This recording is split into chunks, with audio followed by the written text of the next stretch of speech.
Hi, this is Sally Morgan, physical therapist, craniosacral therapist, and Tellington T-Touch practitioner for animals and people. This is Tristan. He's a Corgi, and we're here for an episode of Conversations with a Corgi. Hi, Danny. So we're getting to the bottom of this Facebook problem. It turns out a whole lot of Corgi groups went to secret yesterday because of disapproving Corgis for some reason was flagged as a terrorist group. No. But anyway, so as one person said, it seems like the word corgi is triggering Facebook to do something bad. I don't know. But people are protesting, and a lady wrote a very nice complaining letter and told us how to post it, and probably 50 people at least did, so maybe they'll see that one note in there. But it's very frustrating, and I guess a lot of people are having trouble, and many groups have just been shut down and had nothing to do with terrorism, which is what the point of Facebook closing this stuff down was to be about. Anyway, today we had a person ask the other day, or remind us, about water for our pets. And if you've seen The Truth About Pet Cancer or The Truth About Pet Food, you might be aware that water quality is not what it should be. And particularly letting your dogs drink out of streams or lakes or whatever around you that might not be clean can be problematic. But even the water from our taps can be problematic. And as Angel wrote in, they had the situation my mother had in her old house. She was getting well water, and it was hard water. Meaning you always felt weird after you got out of the shower. The water didn't feel soft. You felt like your hair was really dried out, you were really dried out, and it changes the flavor of food, like pasta when you cook it in well water that's not or not softened. Why is he hiding? Can really make a difference. I was so surprised by them pulling disapproving corgis. Yeah, well, disapproving corgis is back again as a new group, as are many other corgi groups, but yeah, nobody knows. Disapproving corgis are cute, but maybe there was some words written in there. You know, my dog is a terror in the house today. I don't know. Anyhow, so the water problem. So my mom had a water softener, which was this huge system in her basement. And she used to get these, 40, 50-pound bags of salt that she had to dump into this thing, which then kind of fed it into the water supply. And then at the other end, to try to keep it from being too salty, she had some kind of a filter thing built in, which was, like this tall, this big around, had some kind of white papery stuff in it. And it's not a really good filter. It's like a sediment filter, really. But that kept the water in the house palatable, but I could not stand her water. And I bought my mom a Brita filter, and I said, do not give my dog any water that's not from that Brita, or put any water in his dinner that's not from the Brita, and don't cook me anything that doesn't have water from the Brita. My parents drink a lot of iced tea, being more in the southern part of the country, iced tea is the tradition. And so having that tea made without filtered water was a problem. So what happened with Angel, she said that she started to develop cardiac problems, and you or your dog, particularly if you have dogs prone to cardiac problems like Cavaliers, maybe some senior dogs of any breed, the cardiac rhythm can be disrupted by the balance of sodium and potassium in the body. Sodium is salt, as we all know. And potassium, the ions, the exchange of ions of sodium and potassium is what makes our heart go. And if you start to mess with that, you end up with a lot of problems. And, we see a lot of people in our culture now in the last 50 years having cardiac problems, partially due to the high level of salts in our diets. Anybody that eats processed foods, any kind of frozen thing, like a frozen dinner kind of thing, or any kind of pre-made food, hamburger helper, Lipton soup, any soup really, even the low salt soup is really salty. So you mix that with the extra salt in your water in a well, and you end up with a big problem for your body's level of salt. And in fact, I have a friend at work who has a problem with salt, and she's on a low salt diet now, and she immediately lost, 20 or 30 pounds because the salt in her body was making her retain water. And all she did was cut down on the processed foods, and boy, she was losing weight so fast. And she's an older lady in her 60s. It's not like she's 30 and you can just not eat for 2 days and lose 10 pounds. So that was pretty amazing. And I asked her about it, and she said, oh, yes, when they got their water softener, because they have well water, they're on a farm, she got a filter, and then she also has another filter to try to keep the salt out of the water.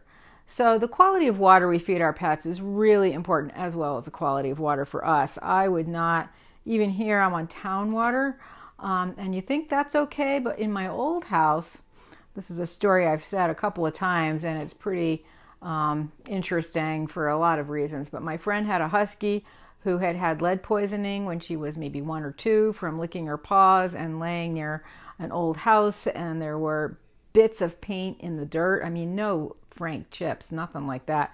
But she was a husky. She likes to clean her paws like a lot of dogs. So she licked her paws a lot. Then she started to show these weird neurologic symptoms and act like a really old dog, and ended up getting lead poisoning, which, thank God, a new young vet was very dedicated and spent hours and actually called my friend at 3 a.m. to tell her he had figured out what was wrong with her dog. So the antidote for that makes the lead attached to the bones. When the dog was 15, she started to show very similar neurologic signs. Now, only a very educated pet owner would see the difference between like old dog stuff and that lead poisoning syndrome, because sometimes it looks really similar. But she started to put 2 and 2 together, and she said, huh. So she went and got her water tested at her house. The normal rate for a household is like 10 parts per million or whatever it is, and hers was 80. And she called me, and this was town water. She said, you got to get your water tested right now and get a filter. So I took my water down, had to drive it to another town 25 miles away, and in fact my water was 85, worse than hers. So what we ended up doing, we both bought a couple of different Brita filters, one for the faucet and another one to put that water into. Each Brita filter does something like 98% of the lead. You have to buy the more expensive one. So if you got 95% of the lead, we did the math, and you had 80 parts per million, how much is going to be out, and then how much is the next one going to filter to get you down to a normal level. Well, with the double filtering of the water, and sometimes triple filtering, because my friend was really nervous about her dog was way better practically in a week. But then the problem with the dog continued later on, and it was because as she was getting dog osteoporosis and her bones were starting to break down, that lead was back in her body again. And she's a husky. She lived to be like 17 and a half, but so many lessons about water and lead in that story. So, you can't afford to not filter your dog's water. I also don't feed my dogs anything that's been microwaved. There is a lot of discussion about that. I think in 10 or 15 years there'll be even more. But Tristan's dinner gets heated up, and often I give him tap water that is hot and don't filter it, and that's probably a bad thing. I should probably get a special filtered water thing just to do a little bit for his dinner water, because I don't feel comfortable. Even though I'm on town water here, and this town has no problems with the water, unlike my last town, I don't like giving him water that's not really as clean as what I would eat. So the problem with our old houses were that they were in this separate little community that's got town water, but not town sewer. And then the pipes in that little community were old. They were from like 1920 or 10. And because that little community, which ran as a condo, it was a bunch of little houses that had been summer places that had been fixed up. You paid your money in and they were supposed to do the maintenance on the public stuff, which included the pipes, which was very expensive to dig up and replace the pipes, and they never did it. And so the town ultimately put a chemical in the water that fixed the lead to the pipes, because this was a problem in other areas of the town. And of course, many cities have this problem, and smaller cities all over the country, because a lot of our infrastructure was put in the 30s and 40s. A lot of it was iron pipes. They're starting to break down, lead pipes, and that goes into the water. So they do have a way to help that. He is hiding. So anyway, make sure you're giving your dog filtered water, especially if you've got a water softener in your house, and especially if you or your dog has any kind of cardiac issues or is a senior. So that was a great question, Angel. I'm so grateful to you for asking that question, because it is something that we don't really think about. And Certainly with our water, we think it's clean if it doesn't have, fluoride in it. But there's more to it than that. So Tristan's hiding because the poor kid, we were out in the yard working with some client dogs yesterday on the labyrinth, and the ticks are so bad, even though the grass is really short over there. Oh yeah, we all need new pipes, that's the truth. So I put the rose geranium on him, the oil, and because I haven't used it in like a year. It's a little heavy and he's pretty stinky, and I think it's bothering him that he can't really get away from that smell. And last night when he was laying next to me on the sofa, I was like, boy, I like the smell of rose geranium, but this is a little intense. Of course, it's raining and dark out today. I have 3 lights on in here.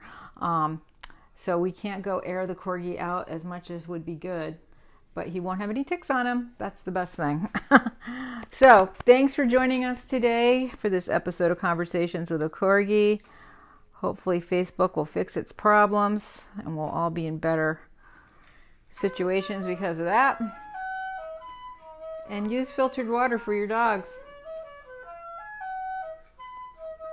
I remember years ago reading a story in a magazine like New Yorker or something, and it was about a guy who was sitting next to a supermodel on a plane. And I forget who it was. You could figure out who it was. And she had a little Pomeranian with her. And this guy was trying to pick her up because she was so pretty. And he offered his leftover dinner to the little dog.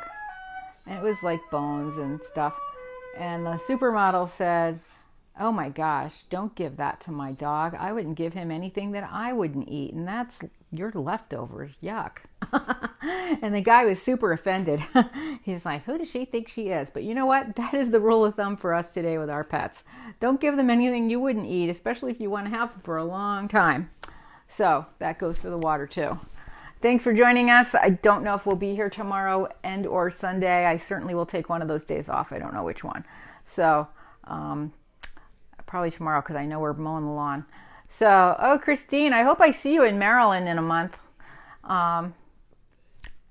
Make sure you take care of your dog's water, keep it clean, change the water bowl every day, and I will see you soon. Bye-bye. Have a great day, everybody.